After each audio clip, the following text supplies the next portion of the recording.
Hi guys, welcome to a brand new episode of Chatting with Planner Moms. Please join me in welcoming the always sweet and funny Carie Harling. Hi everybody, it's me again. I'm here with Carie. Thank you for joining us.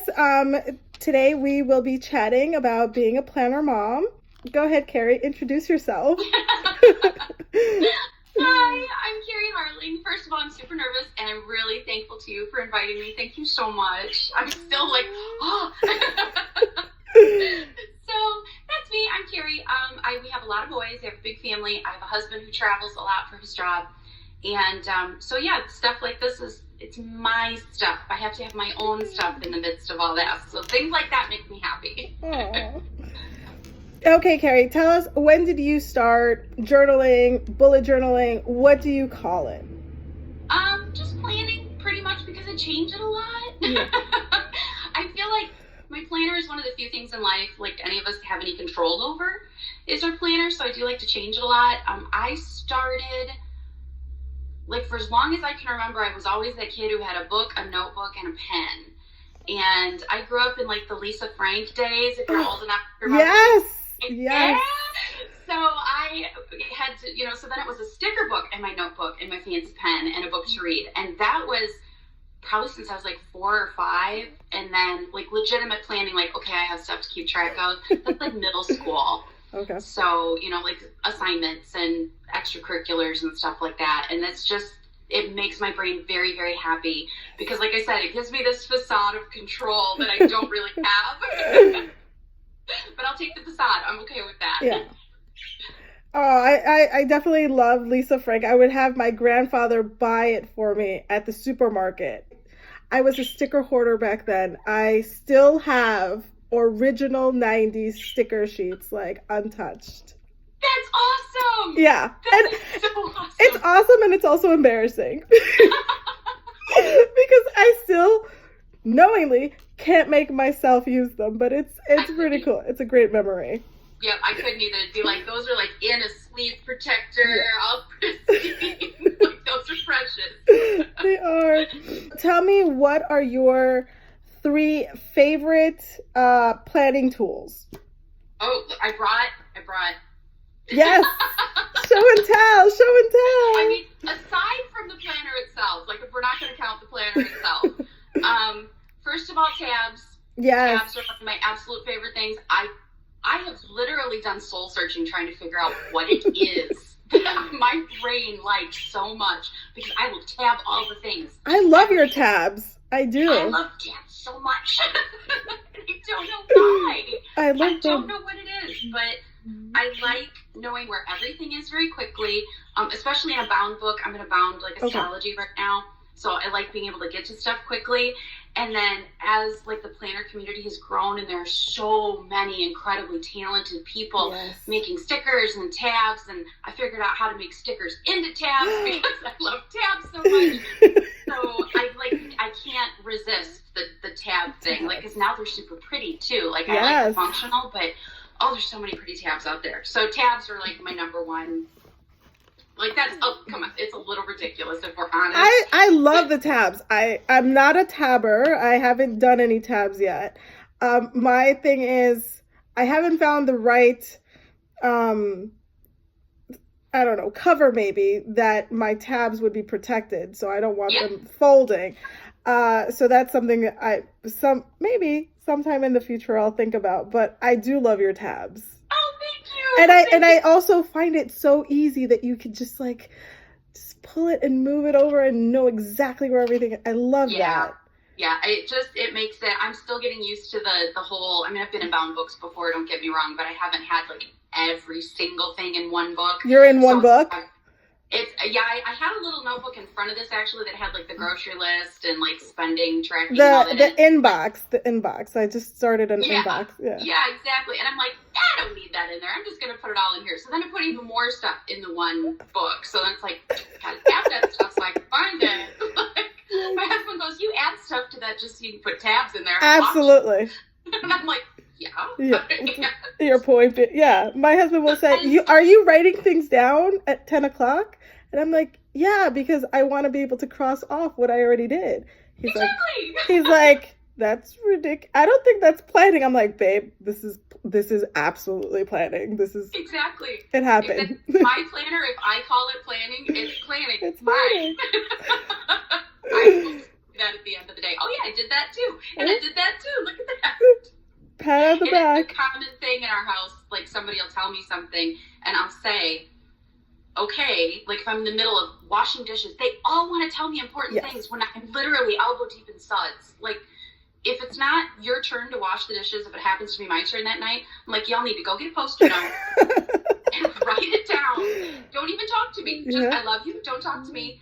Put it on a Post-it note and slap it in the middle of my desk. Because until you physically see me write it down, it doesn't exist in my head. Yeah, it's not there yet. Yeah. It just doesn't. There's always too much. We have a very large family, and it's a constant rotation of the mom chorus. Yeah. You know, mom. So. Oh God, I mean, I have two, and it's a lot. And then my in-laws are teenagers right now, but when I started dating my husband, his brothers were 1 and 3, and so it's like, hey, football this and football that, and trip here and a thing there, and they live right around the corner from us, so they are here all the time, or we're there all the time. It gets crazy. You miss football. I miss football. How did I miss football? Maybe because you forgot to write it down for me. Exactly. Put it on a Post-it and slap it on the desk. It's not in the book. It does not exist. I absolutely understand. What I tell them. Like, okay, fine. If you're not going to go write it down until you physically see me write it down, you didn't talk to me. So we're clear. Because I won't remember. I just won't. Somebody else will come with something, and it'll wash the first thing out, and then the third person will. My second thing, I had a toss-up with this. I really tried hard. That's why I grabbed the whole bag. I have to say, I wanted to say a certain pen, but pens are kind of a given. But Mildliners. Okay. Mildliners are my savior. I carry a bazillion of them. I will own that proudly. I'm digging through erasers and more Mildliners. Because if I don't color code, my brain will explode. Okay. And that's all there is to it. I've tried really hard. When we do One Book July every year, in July, obviously. Oh. The first year was like one book, one pen for 1 month. Oh, gosh. So, and I was using a Pilot Coletto, so it had 4 different ink, and I color code everything. So I always have. Since I was a little kid, my notes in school have always been color coded. I was always that kid too. I read a lot. Like, books are like oxygen for me. And even as a kid, I took notes, even on fiction books that I was reading, and those were even color coded. Like, my family did not understand me as a child. It's just, I'm odd, I'll own it. It's okay. So when I switched to just a black pen, the highlighters truly help. And I like the Mildliners because they're not super bright, and they have some that are very bright, but a ton of colors, first of all. So if you like to color code, like Mildliners will do it for you. You can color code everything, and it just helps me find things very quickly just because there's so much going on, like on a daily page. Yeah. So that would be my second thing, is something to color code with, but generally Mildliners. And then my third thing, I love this thing so much that I can never lose it because I don't know where to get another one. So if anybody knows where to get one of these, and now I'm not going to be able to find it. Oh my gosh. The suspense is killing me. I know, and I can see it in the bag. There it is.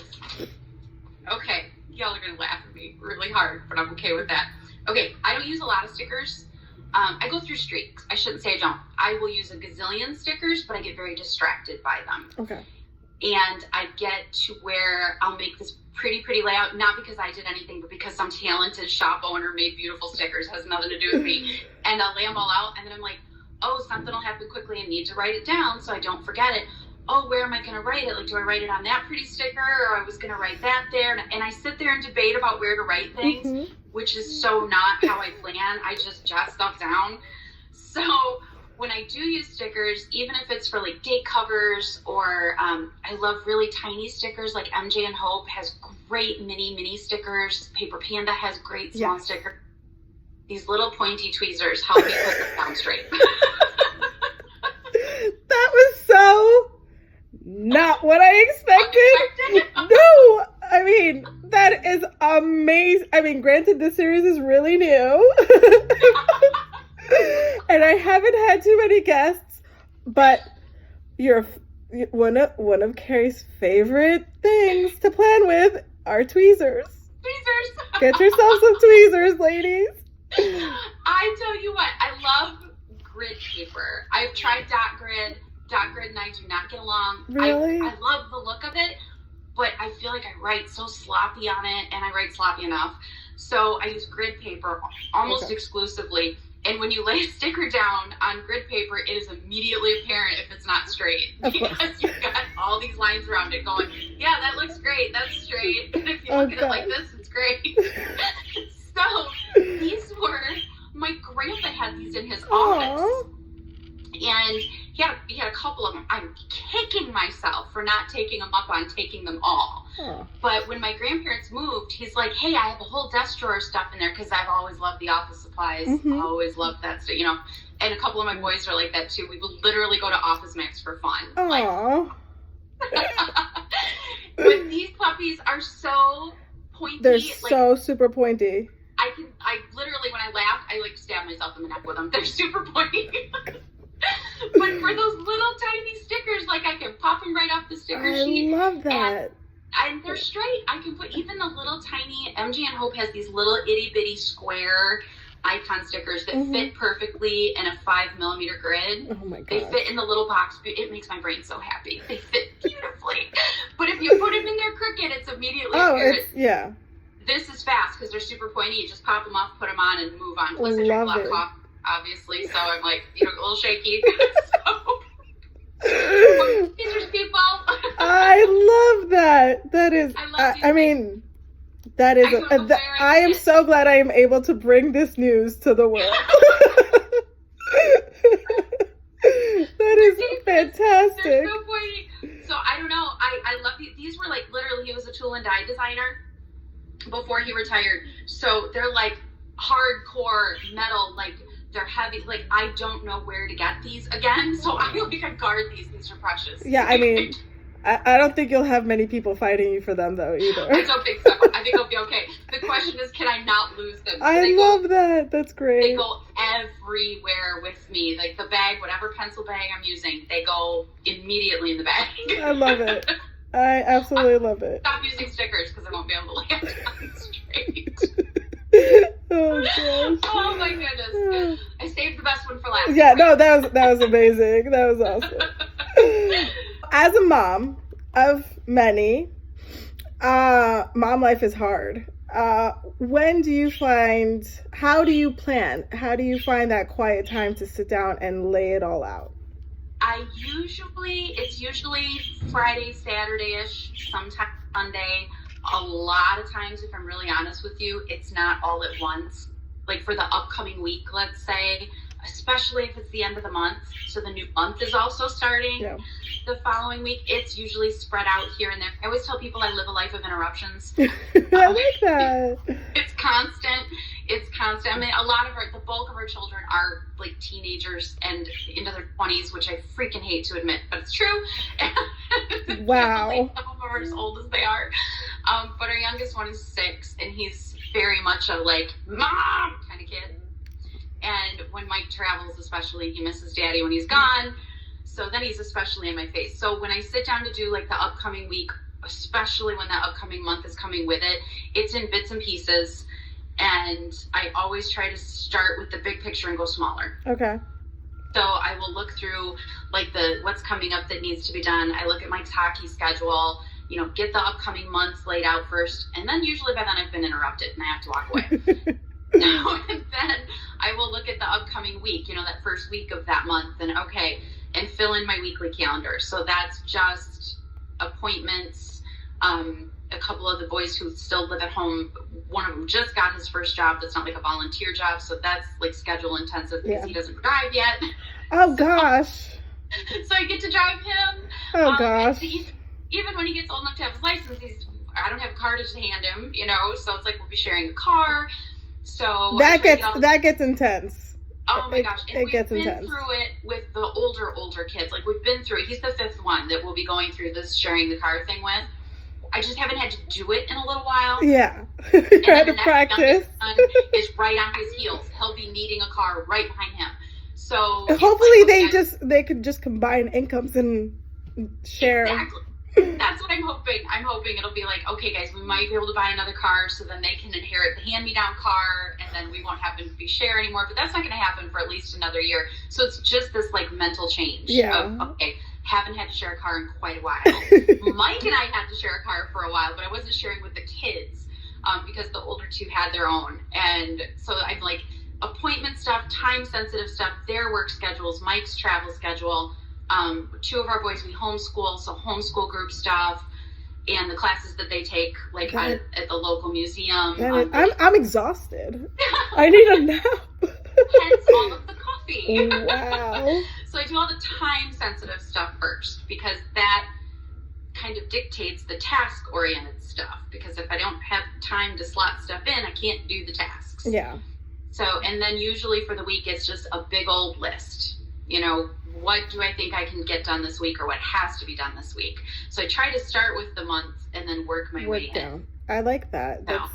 So it is kind of bits and pieces. It's always at the end of the week. And then the night before, you know, the upcoming day, I look at that weekly schedule. Yeah. Okay, what does tomorrow look like? And kind of the next day too. And then lay that out. So when I get up in the morning, I don't have to do it. I can't stand it when I leave it till the morning. Okay. Because I just feel at loose ends in the morning. Yeah. If I don't. I mean, I'm very close to my desk, so I will roll over and just make sure that it's all there, because if that, you know, if even the smallest doubt is in my head, I can't sleep. Yep. Thinking I cannot forget to write this in. It drives me insane. Yep, and that's it. It's because if I don't, and plus if you've written it down, if you've physically written it down, that triggers your brain. Yeah. You know, it's in there. It's like the physical act of writing a grocery list. I am so much more likely to remember stuff, even if I don't look at the list, if I've just written it down. Yes, absolutely. So, I think, I believe it was you. I do a lot of YouTube watching, but I believe this quote, the snippet is from you. Your brain is for thinking, not for storage. Yeah. I have attached this note on every surface of my room. Awesome. I absolutely love it. And every time anybody says anything, my brain is not for storage. That's for right. thinking. It's for thinking. It's for creating wonderful designs. I am loving that quote. Thank you. And it was actually David Allen wrote the book Getting Things Done. And that's where that idea came to me. He says something very similar. And because I could never remember the way he said it. Whatever he said, which I won't try to quote because I'll get it wrong, but that's what my brain did with it, was, okay, it's for thinking, it's not for storage. It's like bandwidth or, storage in a computer. I love it. There's only so much room up there, and I want to save that bandwidth for actual creating, stringing words together, mental creativity versus just a pile of stuff. Yeah. No, I love it. I love it. I as soon as I heard it, I had to write it down, and then I had to call my planner friend and be like, listen, you need to write this down. You need to write this. Carrie said this. You need to write it down. It's been a long time since I heard a quote that just struck a chord so strongly with me, and I was just like, I need to make sure that I mention this, and then I tell everybody about it. So sorry, David Allen. I cannot remember what the exact quote was, but that was the point he was trying to make, was don't not write things down, because if you don't write things down, you're keeping it all up here. Yeah. And if you look at that as a finite space, there's only so much room. Yeah. And then if you have kids, like moms, or single dads, or, whatever the case may be, the stay-at-home dad, when you are with kids, they take up a lot of that bandwidth. Yeah. So I'm not going to take what little I have left and use it to keep track of the pile of stuff when I can write it down and have it in there instead. I love it because, a lot of people who don't plan or who don't understand a bullet journal or a planner or, this book, they will look at me and they'll say, well, why do you need to put everything in there? I mean, the kid said something cute, I have to write it down. I took a cute picture, even though it's not the greatest quality, I'll put it in there. And then people are like, but why? And I'm like, because that's my brain. And if for whatever reason I start losing it, it's right there. It's there. It's right there. This is your... In the morning when I'm under caffeinated. Yeah. I'm like, you know, my little one comes in, I'm like, Bubby, this is what you inherit. This is how you're going to get to know me if something happens to me. And so she lives in constant fear that something's going to happen to me. This connection is made between the planner and something happening to Mom. I'm just like, she's like, Mom, I don't know if I can handle all that. You're like, no, in a good way. In a good way. It's got a purpose, I promise you. Exactly. It's a good thing. It's a good thing. Now that we've learned how you plan, what is your most functional spread? And I mean, I'm taking notes because your life is like, there's a lot going on. So what is your most functional spread? That is always such a hard question. Does it change for you, like month to month, week to week? It's like if I go overall, it's hard. It's a hard question because the days are so full a lot of times. So I always want to say a daily, but that all comes from the weekly. Like my weekly gets the most mileage. Okay. By a long shot. And it's a weird question to answer just right now because the way I have this set up, my schedule for my week and my list for my week are in two different places, if that makes sense. Sure. So that it makes sense. I have all the schedule stuff in one spot because that way I could do it on one page. Okay. So I could fit a week on one page like that. Okay. There's a week and there's a week. You're horizontal there. Yeah, and it's just the schedule. That's it. So I can see, you know, if we have overlapping, that's where we really run into trouble because there are multiple kids in multiple places all at the same time and Mike travels. Yeah. So if one of the older boys isn't available or if Mike is out of town, I have to figure out, okay, I got to drop that one off and then I got to leave and go pick that one up, which I won't do if the first one's at something I need to physically be at or want to be at. Then I have to, you know, kind of get one of the older kids, like, okay, which one of y'all can go grab that one for me, bring them to me, because I have to be there. And it's not like that every day. When we have a blended family, so when Mike and I first got married, which feels like an eternity ago, but it wasn't. I love him. We had 6 kids in 5 different schools. Oh, wow. And it physically hurt. It was so daily. It was like that. Overwhelmed. You're playing Tetris with life. It really, that's the best way to put it. You're so good.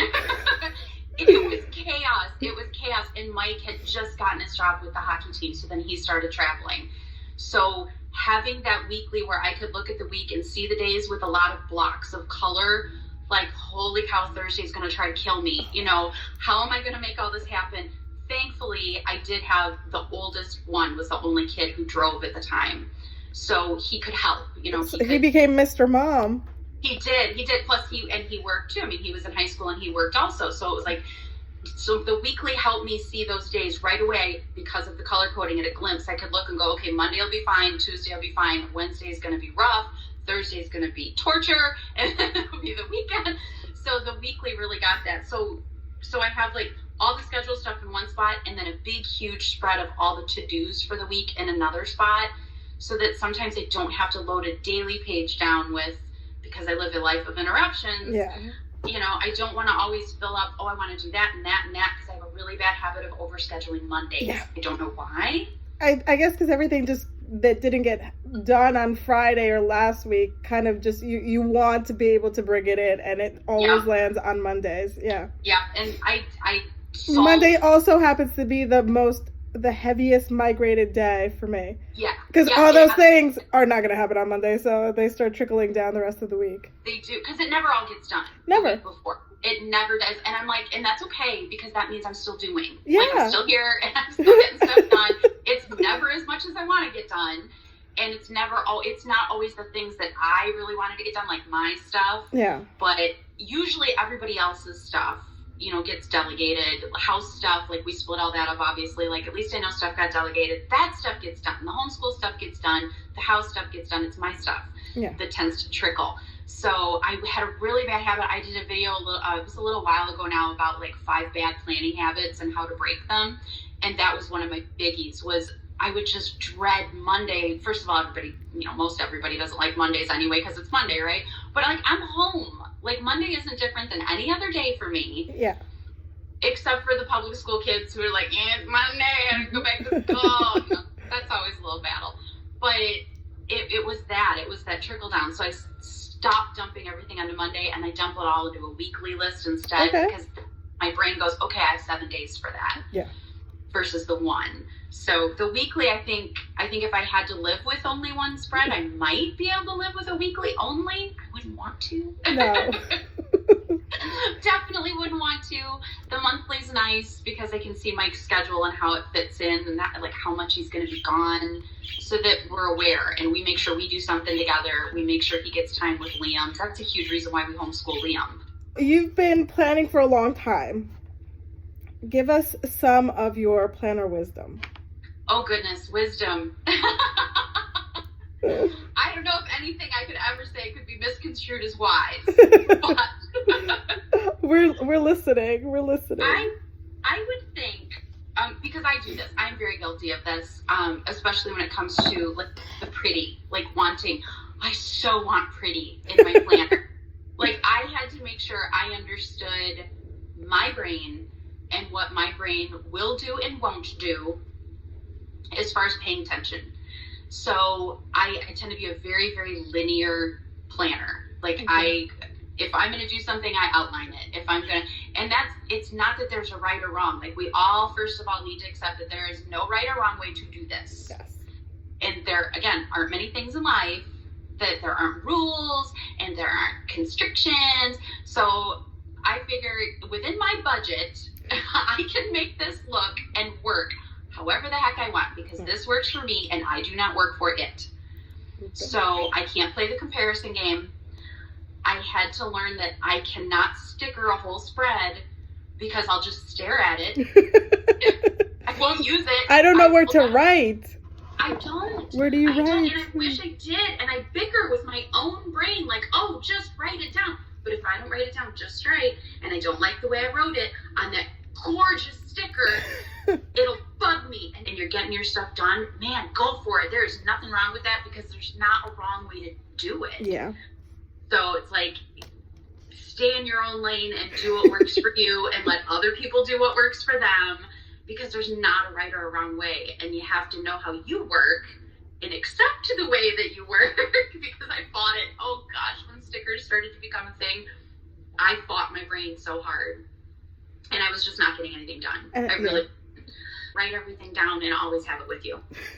Like, just write it all down. Even if it seems like the most mundane nonsense, write it down. Just write it down. Just trust me. Write it down. And if you don't have anything to write it down on, you can't write it down. So take it with you. Yes. I've gotten mad in my head, because I keep my opinions to myself, but I get so mad when I see, like, in Facebook groups where it says, I went to the supermarket and I lost my journal. I'm like, how do you lose your journal?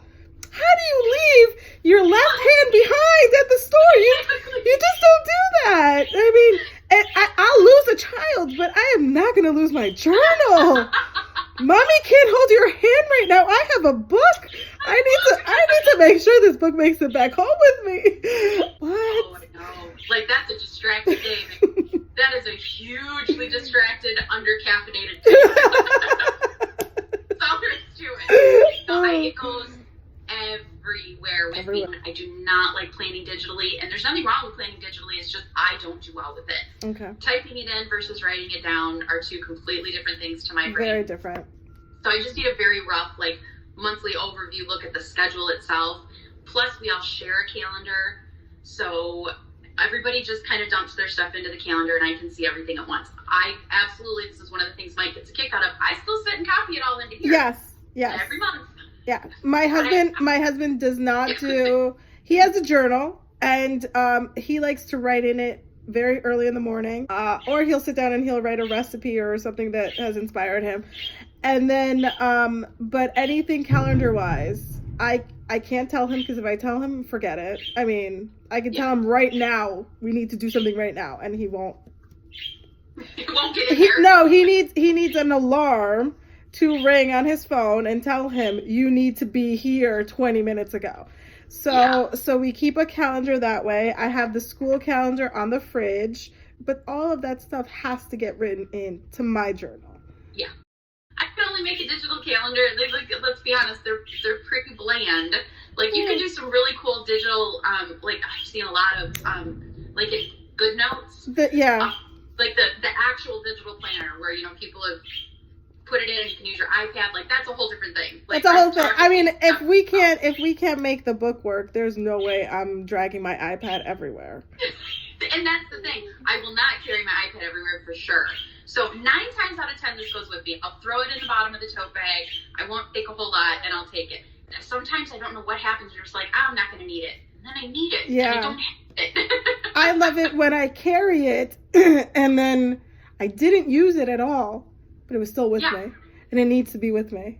You need to come along for the ride. Like, it's peace of mind. Absolutely. If it does come up, I have it, Yeah. So it's like, that's a biggie. Like, you have to write things in it, and you have to take it with you. And Absolutely. You should use it in a way that works for your brain. Because if you're not, you're kind of fighting yourself. Yeah. You have to find your, what is the new term? Your planner piece. Yes.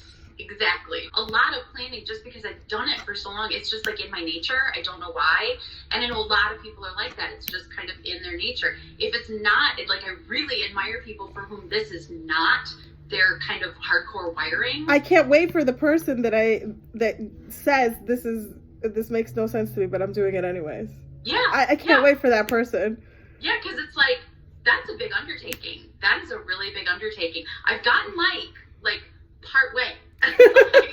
like he carries a traveler's notebook, and he makes sure that I keep him stocked with things to put in the traveler's notebook, which I'm okay with. That's fine. But like his calendar, it has to be on the phone. It just has to be. That's just how he operates, and I'm like, that's fine. Yeah. So I, that kind of stuff. But lists of things to do and things he needs to follow up on, and like from a man who never wrote anything down, anything. To at least he will now like make a list, Oh, good for him. I'm that much. I'm like, I'll take it. Well, Carie, that is all amazing. I am so happy that you said yes to this series. I created this series because I wanted to get stories of how moms plan, how we live our busy lives and still find a way to write it all out, and how writing it all out helps us keep organized and keep on top of everything. And I just think it's important that that we share stories and have a good laugh. And for all those new moms who feel overwhelmed and haven't yet found a way to journal, and for them to know that it's okay to do it your way. There's no set rules. And also that there is a way to get better organized, to put everything together and condense it and to get it all done. So I want to thank you for hanging out with me, for chatting with me. Thank you for having me. I'm so tickled. And I will link all of Carie's info down below. Please go and visit her. Everything kind of gets put at CarieHarling.com. And I do Paper Planning Magazine. So if anybody wants to submit any kind of article about planning or journaling, I never ever set a theme for each issue because I don't want to be too constrictive. The whole point of me starting the magazine was to, instead of me only putting videos out there that are like my viewpoint and my opinion, I like the idea of getting a lot of people to see a lot of different viewpoints and a lot of different lifestyles, and a lot of different life circumstances, and kind of all being able to help each other and to inspire each other. So that's at paperplanning.com. So if anybody wants to submit articles, they are always up for open. I'm always open to taking them. That's for sure. Awesome. That's also from this experience, from meeting Carie, I want to tell everybody, please reach out. Even if the person you're fangirling over, you think that they are some like distant, far away, shiny object, please reach out, ask questions, and never be afraid to just reach out. we're all people here. We're all hanging out. And sometimes you will get a no, we're busy, but it is so amazing when you get to sit with Carie. And that's so true. Like, I hope nobody ever hesitates. It's like, oh, if somebody misses your message or they're super busy and they can't, or, it's like, I say yes as much as humanly possible because I think I get a bigger kick out of it because nobody here listens to me.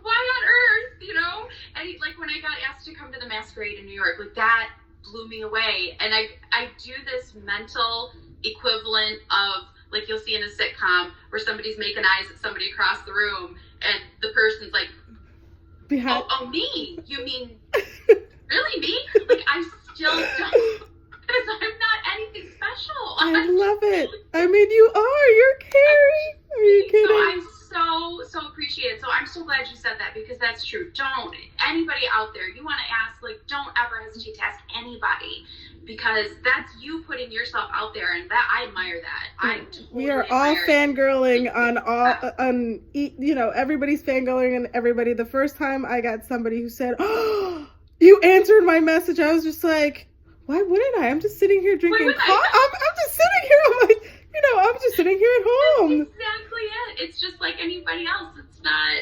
I'm blown away by all of it.